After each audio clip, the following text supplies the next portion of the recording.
In 1879, under a blood-red sunset that smeared the sky like a wound, a single gunshot echoed across the quiet town of Ash Hollow. Not from a duel, not from a bandit's raid. It came from behind a church wall, and it shattered more than silence.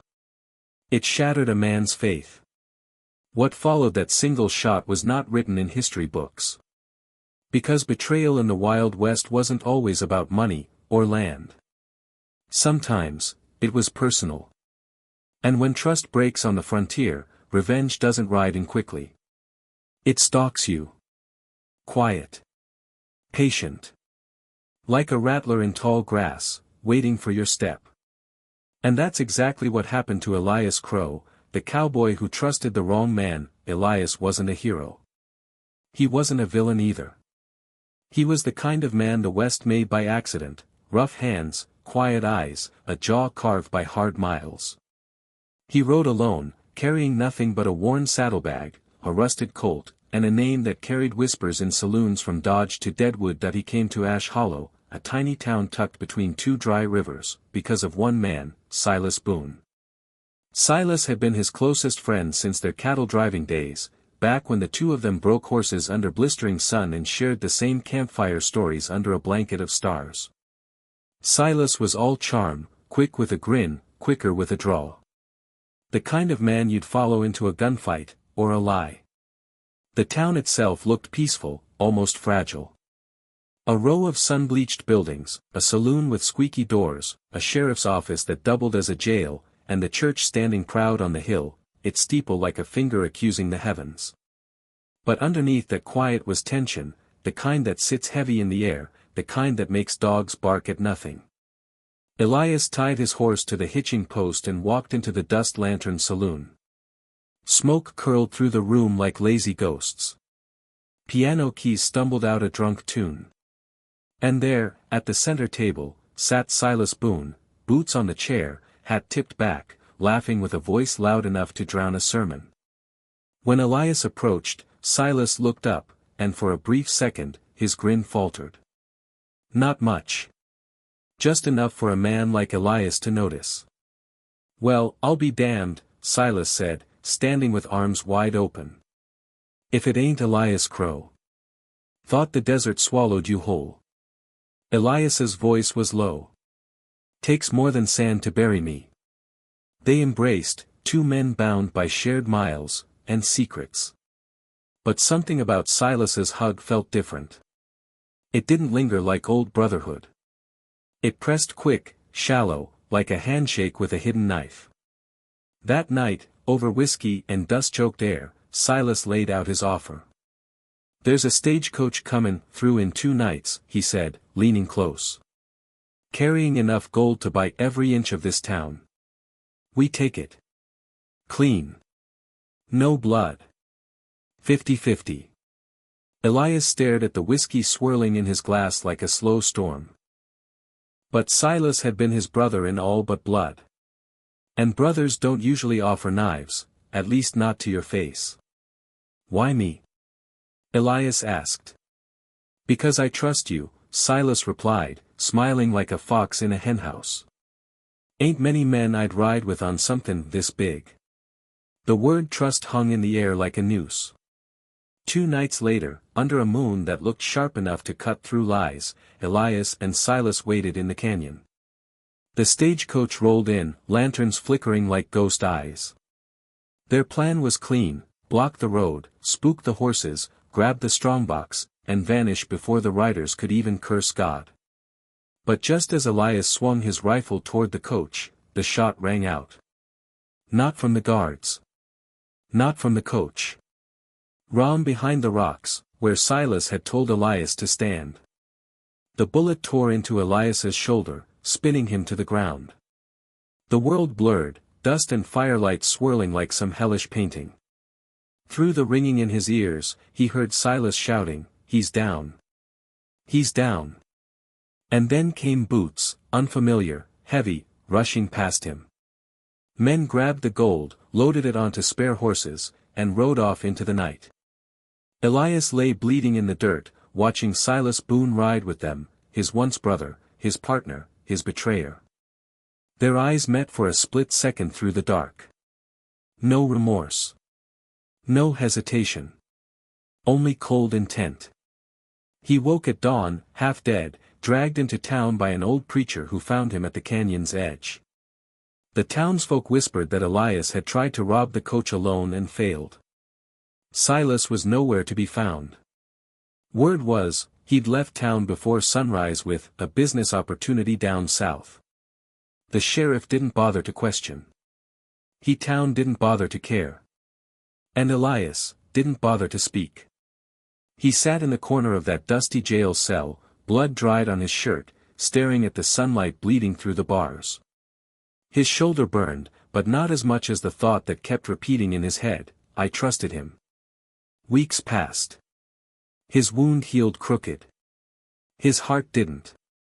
Elias sold his horse, left town, and vanished into the barren plains. Some said he turned outlaw again. Others said the desert swallowed him for real this time. But the truth was far quieter, and far more dangerous, because Elias Crowe didn't die in that canyon. He was reborn. And the man who once rode under a clear conscience, now rode under the weight of one word, revenge. But here's the thing about revenge in the Wild West. It doesn't come with a trumpet or a duel at high noon. It comes when your back is turned, when the past starts whispering your name again. And for Silas Boone, that whisper was already getting louder. 3 years passed. The West changed. Railroads cut through the land like iron serpents, and towns rose where once only wind and bones lingered. But in the canyons, in the silent spaces where lawmen didn't ride and echoes lived longer than men, Elias Crowe became a ghost. He learned patience the way rattlesnakes do, lying in the same shade, waiting for one careless step. He tracked whispers like blood trails. Silas Boone had become something bigger now. A gang leader down in the border town of Red Vale, a place where the law went to die. He controlled gambling halls, smugglers, and gunmen loyal to gold, not honor. The boyish grin Elias remembered was now carved into a man who drank power like whiskey. Elias didn't ride into Red Vale as a gunslinger. He walked in as a drifter, hat low, coat dusty, eyes colder than a grave at dawn. He didn't speak his name. He didn't need to. In places like Red Vale, men didn't ask questions unless they were ready for the answers. He watched. Listened. Waited. Silas's men filled the saloons like wolves circling their king. And there, at the Silver Serpent, Silas held court, a cigar in one hand, cards in the other, laughter echoing over piano notes. He looked untouchable. Elias stayed in the shadows of that saloon for 7 nights. He didn't draw. He didn't speak. He just watched, how Silas dealt cards, how he whispered to his lieutenants, how he kept a pistol under the table always cocked, how he trusted no one. A man who trusts no one, Elias thought, fears everyone. On the 8th night, the wind turned hot. Red Vale smelled of gun oil and bad luck. Silas announced a poker tournament, a tradition of his new kingdom. The winner took home a chest of gold, but the real prize was sitting at his table, under his watch. Elias signed up under a false name, Jonas Reed. When he sat at that table, across from Silas, their eyes met for the first time in 3 years. Silas didn't flinch. He didn't recognize the man with the rough beard and scarred shoulder. Or maybe he did, and pretended not to. That was his style. "You new here, mister?" Silas asked, smirking. "Just passing through," Elias said softly. His voice had changed, quieter, heavier, like thunder behind the mountains. The game began. Cards slid across felt like whispers. Coins clinked like tiny bells of fate. One by one, men folded and left. Elias never smiled.